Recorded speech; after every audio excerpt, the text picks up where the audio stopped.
Welcome to the Academic Writing Amplified podcast. On this podcast, we believe that the culture of academia needs to change radically. Women and non-binary people are revolutionizing academia within institutions that were not built for us. If you're ready to reject the culture of overwork, kick guilt and overwhelm to the curb, and amplify your voice to make a real impact on your field without breaking down or burning out, you're in the right place.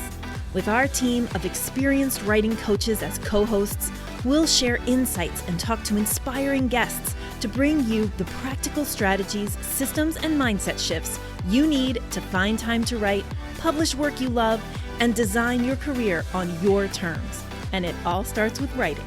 Let's go.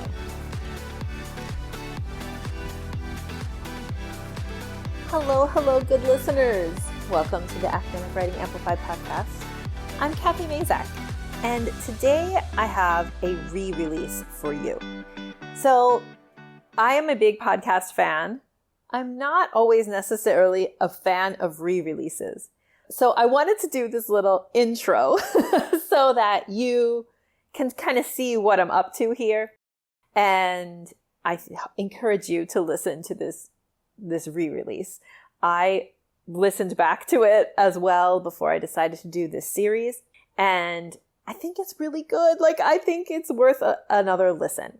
So back in episode, I believe it was 190, I did an episode called The Stages of the Academic Career.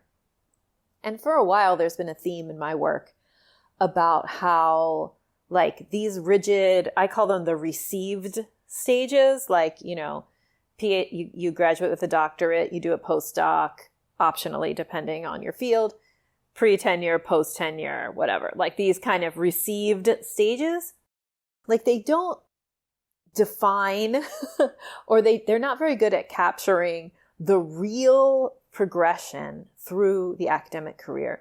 So I wanted to kind of come up with my own heuristic, my own description really, of the stages of the academic career. And in episode 190, I kind of did my first version of that. I came up with 5 stages. You'll hear me talk about them in the rest of this episode.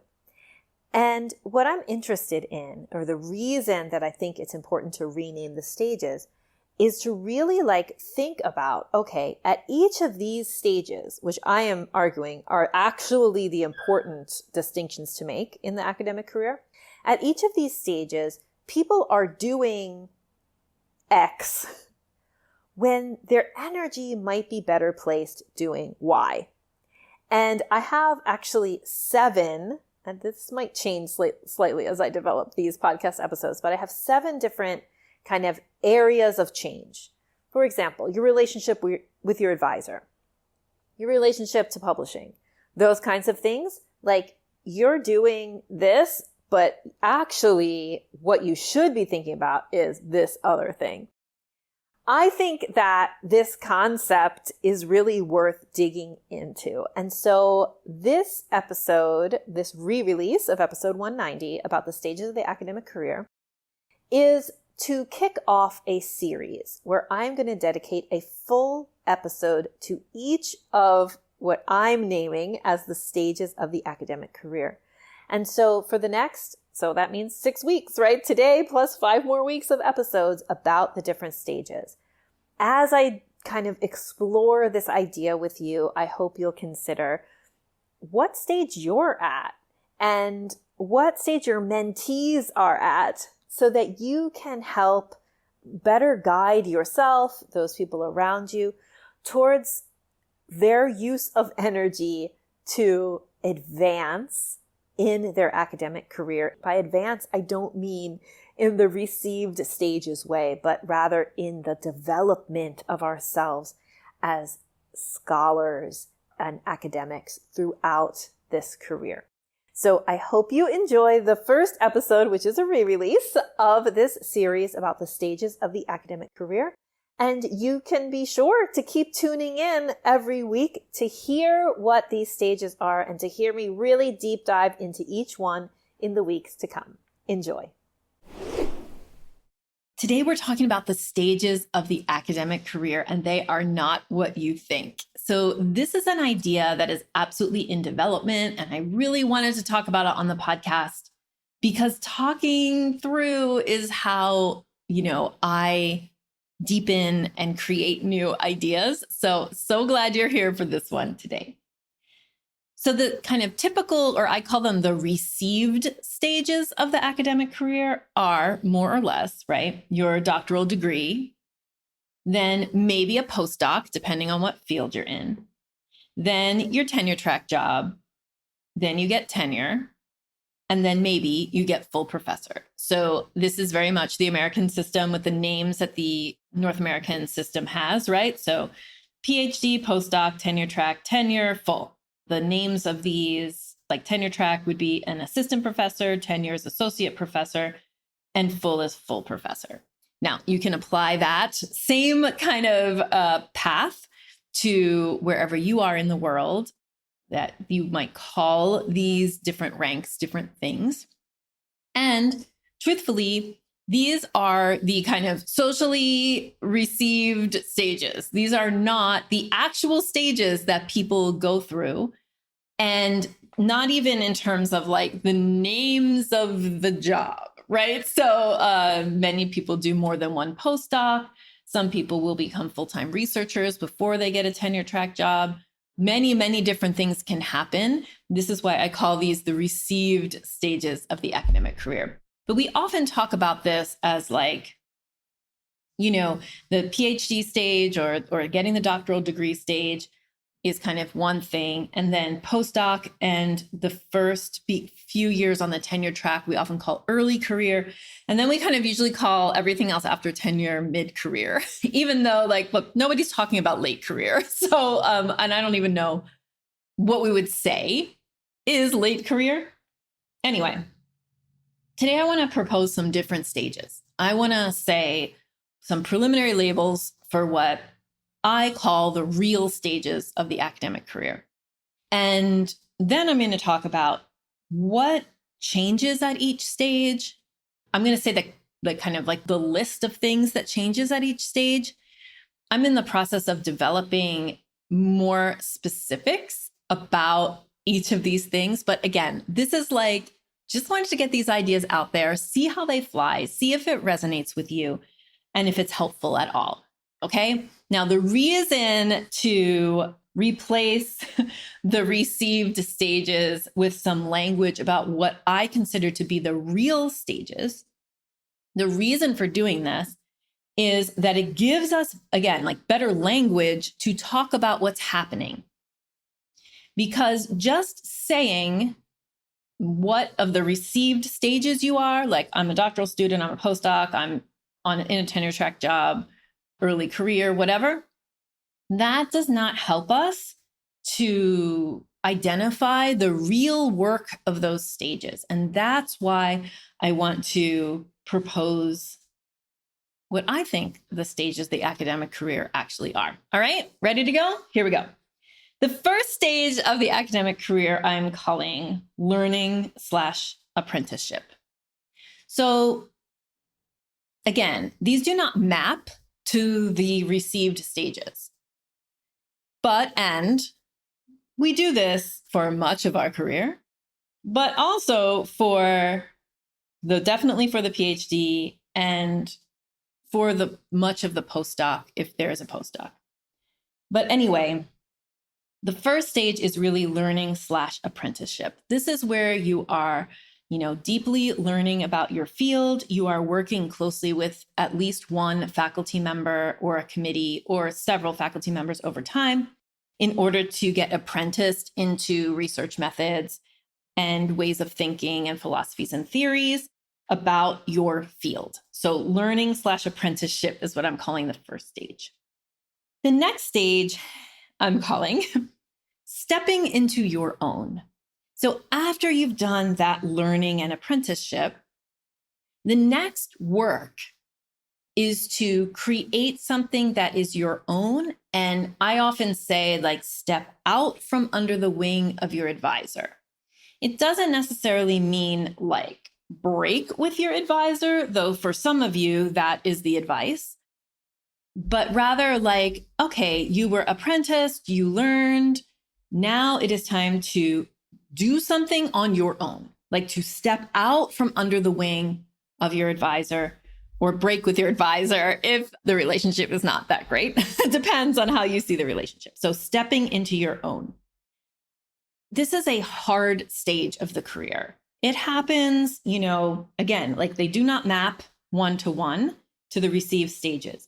But during, especially early on the tenure track, this is what you're doing. You're stepping into your own so that you are creating your own line of work, your own body of work, your own work in your field. The next step I'm calling planting your flag.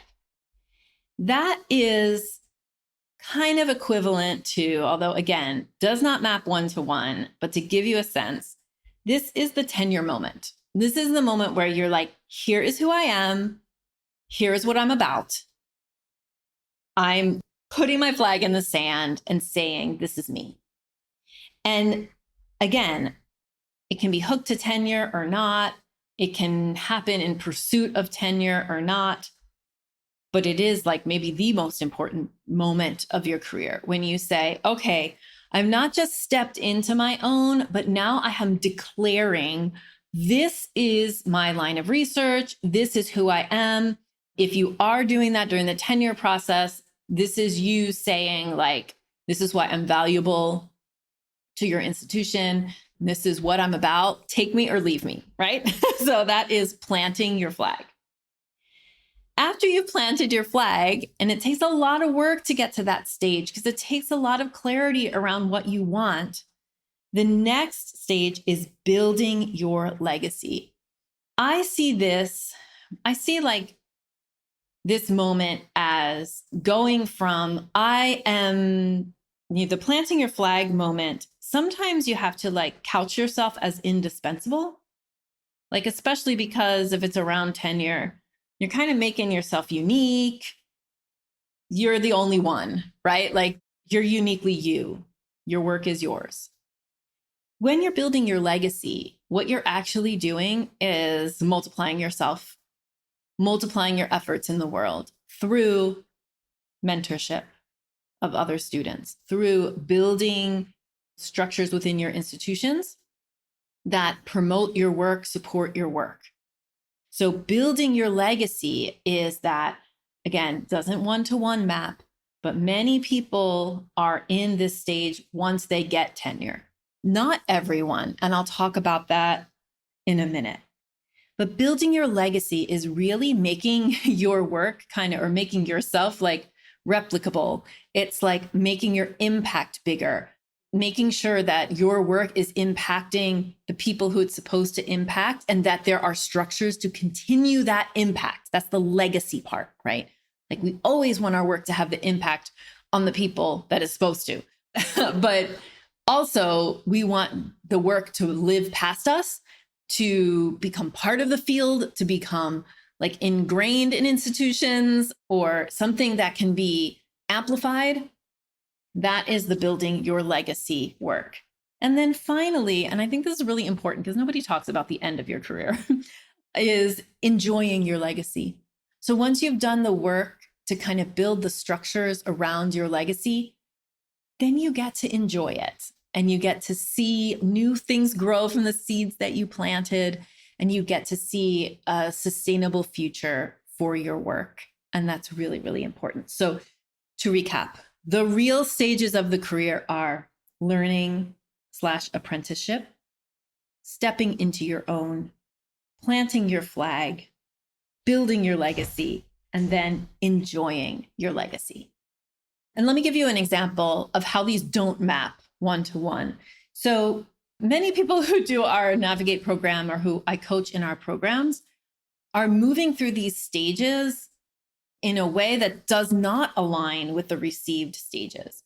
So academic leaders, people who are like out there, like really doing it, shaking things up, have a disruptive perspective on their field, are working interdisciplinarily, all of these things. they are kind of like moving through these stages more quickly. So they're stepping into their own and planting their flag in the first 1 to 3 years on the tenure track. They're already building their legacy as they're going up for tenure. Like everything is happening more of a clip. And though we tend to attract those people into our programs, and I love working with all of you. I love working with those people who are like, it's still pre-tenure. I have my R01. I have my lab that I'm building. I'm already like creating a team of people around me, and I'm in year 4 on the tenure track or something like that. So you do not have to wait. And I know that is like often the work, especially in sciences, that you're supposed to establish your lab, in that time frame. But the received stages don't capture that. Like when we talk about those received stages of PhD, postdoc, tenure track, tenure full, they do not capture those struggles. They don't capture those milestones, which is why I'm interested in replacing those or giving some language around what the real stages of the academic career are. All right. So at each stage, here are the things that change. Okay. These are the things that change at each stage in your academic career. Your writing practice. You as a writer, you change as you go through these different stages. The purpose of your writing changes.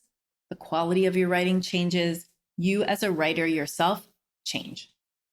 Your relationship with your mentors changes as you pass through these stages, as does your relationship with your students / mentees, right? Advisees. Your relationship with your colleagues and peers changes at each of these stages. Your time management practices need to change at each of these stages. Your relationship to your research changes, and your relationship to grants and grant writing changes. So if you think about each one of these, I have 1, 2, 3, 4, 5 stages of the academic career. And then I have 1, 2, 3, 4, 5, 6, 7 things I just mentioned change. And I probably am not, that's probably not all of them. Then you're talking about a lot of change in these different areas over the stages of the academic career. And you are managing those changes as you move through your academic career.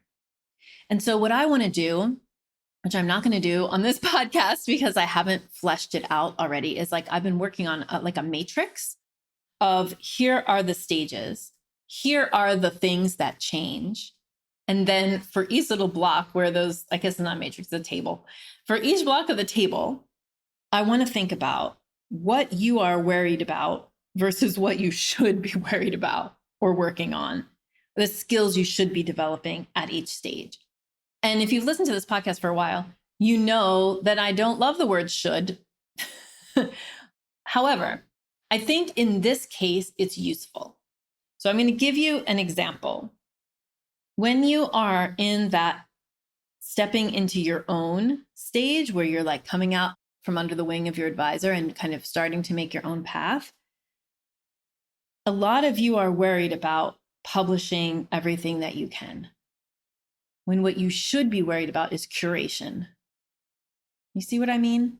So I'm hoping that even though I'm using the word should, it's more like I want you to see that like your energy and effort would be better placed, would be more usefully placed in curation of your pipeline. And what I mean by curation, if you're new to the podcast, is like you're not just publishing anything, but you have an academic mission statement and your publications align and support that. You're not just publishing to publish, you're publishing so that you are building that on your academic mission. And so that means like you don't just stuff a bunch of things in your pipeline, you are curating your pipeline and being selective about what you try to publish and what you work on and what gets your time. So that's what I mean. And that's kind of, I just wanted to share with you on the podcast, like these ideas that I've been playing with, right? Like, what are the stages that you're actually passing through in your academic career? And then what are the things to pay attention to at each stage? Yourself as a writer, relationship to mentors, relationship to students, mentees, advisees, relationship to colleagues and peers, your time management, your relationship to research, grants. Because I've been, building Scholar's Voice for almost 8 years. And in that time, I've literally coached hundreds of academics. And I think I have a pretty unique perspective on the academic career for our ideal clients, for the people, for you all who are listening to this podcast. This whole scheme might not even work for just anybody. Maybe this is just for women and non-binary academics. Maybe this is for the kind of academic that you want to be, you listener want to be, not just every academic. But I think if I can start to tease apart some of these things, you can kind of look at this as a table or like a matrix and say like, oh, here's where I am. Here's where I want to go. And then in these different things, here's what's changing. Here's what I need to work on. Here's what I've already done. So check mark. Here's where I need to put more energy and love and focus and development in order to have the career that I want. So I hope that this podcast has been helpful and thought-provoking for you. Most of you are not following the received stages in their order. So I hope that the quote unquote real stages that I've named here are a helpful way to think about your career. And yeah, I hope that this has been thought-provoking. Please know that if you're interested in working with us to get your publication pipeline flowing, to clear that publication pipeline and get that almost done article out the door, then we have our waitlist for Navigate open. You can go to scholarsvoice.org/navigate, find the pink button, and you can put your email in and you'll be the first to know when we start taking applications for our next round of Navigate. I hope that you have a wonderful, wonderful week. Bye-bye. Thank you so much for spending your valuable time supporting yourself and your writing by listening to this episode. If you like what you heard today, the best way to say thank you is to hop on over to Apple iTunes and write an honest review. The more reviews, the more amazing academic women and non-binary people will find this podcast. So go write one now.